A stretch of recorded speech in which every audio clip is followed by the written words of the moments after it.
Бой был хороший. Особенно первые два раунда продышался немного. В третьем подстроился, ну и вот получилось ЕП закончить. Ну, за счет, я думаю, темпа, это дыхание, ну и техники, конечно.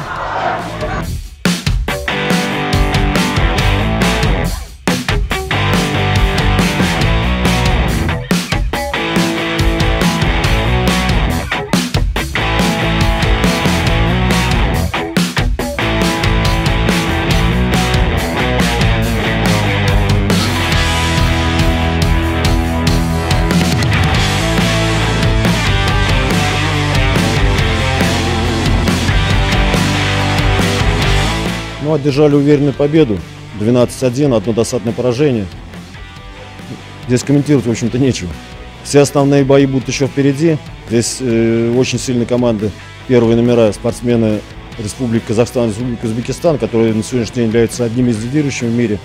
Вот здесь будут основные у нас бои, которые вот будем стараться выиграть.